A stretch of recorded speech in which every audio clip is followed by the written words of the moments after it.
The Magi, usually translated as wise men, came from Mesopotamia to see the infant Jesus. Some regard their use of the stars as a justification for using horoscopes.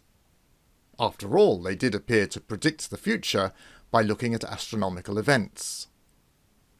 Horoscopes and star charts are still incredibly important in some Eastern cultures, as well as being popular just for fun in the West. Somehow we just can't get it out of our minds that our destiny is tied up with those lights that shimmer above us. In ancient days, when stars and planets were thought to be capricious gods themselves, this did make some kind of sense. The surprising thing is that this belief continued even after Mesopotamian astronomers put together a huge data set of observations and started accurately predicting heavenly events. Instead of deciding that the heavenly bodies clearly weren't unpredictable divinities, they concluded that this information could be used to predict good and bad luck.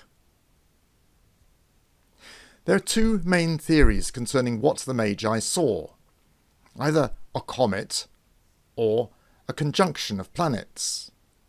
And combining these two creates a compelling account. The planets Jupiter and Saturn were conjoined, that is, they were very close to each other, in the constellation of Pisces 3 times in 7 BC, and then again in 6 BC, along with Mars. These were followed by a comet that was visible for 70 days in 5 BC, according to ancient Chinese records, and that's about the time that Jesus was born. These events would be very significant for the Magi, who believed that conjunctions of Saturn and Jupiter portended important events, and they associated Pisces particularly with the country of Israel.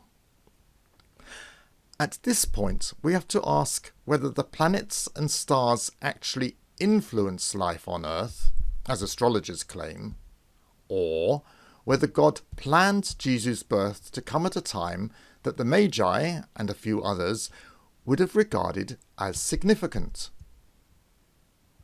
The famous astronomer Johannes Kepler saw these same planetary conjunctions when they occurred again in 1604.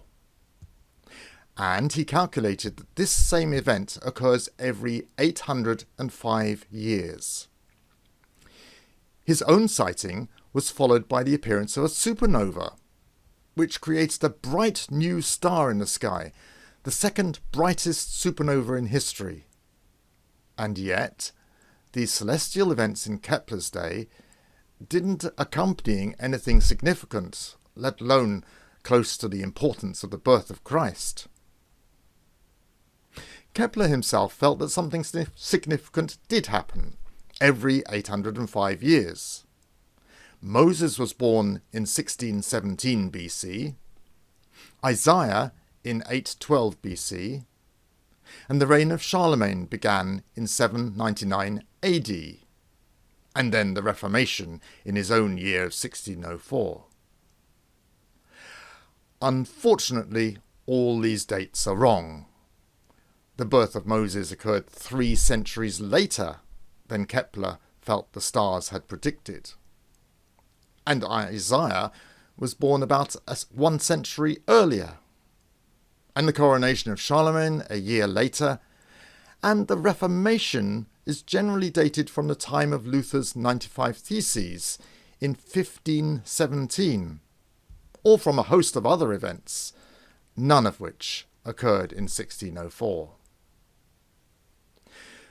Just because Jesus' birth was timed to coincide with signs that some would regard as significant, does not mean that they produced that birth, or even predicted it, because similar signs did not produce other equally significant events on other occasions.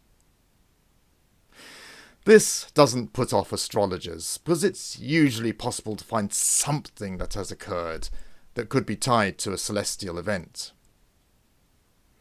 But when we look up to the stars or stare into the future, we need to look to the creator of those hosts, who has proclaimed that he has planned a good future.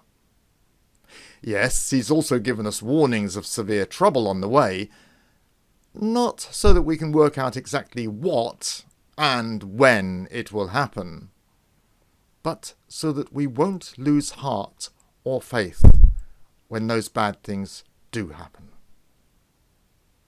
God bless.